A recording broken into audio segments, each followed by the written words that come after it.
Hey ladies and gentlemen, we have our final conversation about ionic bonds. I wanted to talk about the polyatomic ions.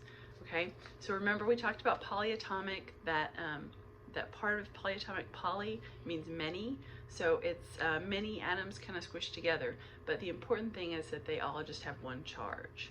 Okay, so remember the chart is on page 190 in your textbook.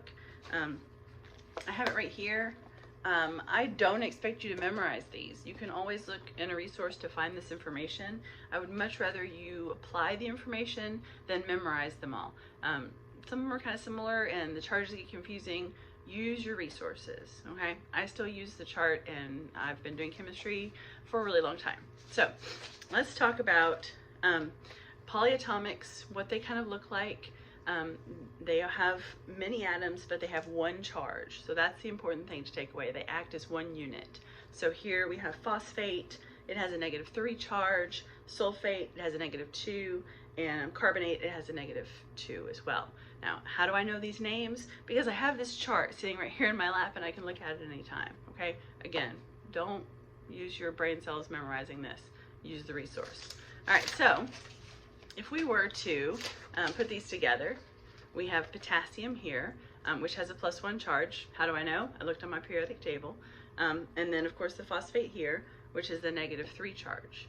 All right, so what that means is I need 3 of these potassiums in order to have a net charge of 0 for this compound. So because of this 3, I have to have 3 of these. So I just write it as K3PO4.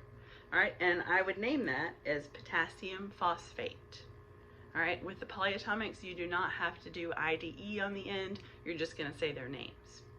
All right, so let's try this one here. All right, so we have calcium, right? And then we have nitrate here. Calcium has a +2 charge and nitrate has a -1 charge.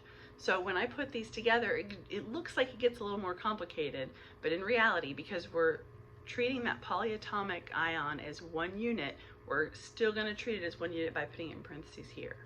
Okay, so we need 2 of these in order to make the total charge 0, right? So we have 2 pluses here, so we need 2 of these minuses. And it's not just the oxygen that has the charge, it's this entire NO3 that has the charge of -1.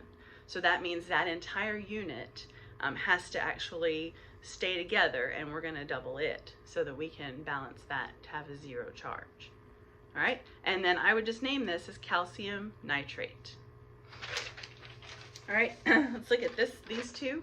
We have this RB, rubidium, and NO2. All right, NO2, that's not one we've seen here before, so I'm going to look at my chart just to make sure I get it right. It's nitrite. Okay, not nitrate, nitrite. All right, so I've already written it out, but I just want us to name it. So we don't have to do any Roman numerals like transition metals. We are just naming these. Remember, we just say the cation plus the anion, and on this case, we're just going to name the polyatomic. So rubidium nitrite, that's going to be that first one. And then the second one here, we have barium, and then this is a hydroxide. Okay, again, I just know that looking in my chart, I can see OH. Okay, so there are 2 of them there, but I'm still not going to do anything when I name it any different. It's still going to be barium hydroxide. All right, if you have any questions, please feel free to comment or send me an email. Thanks again.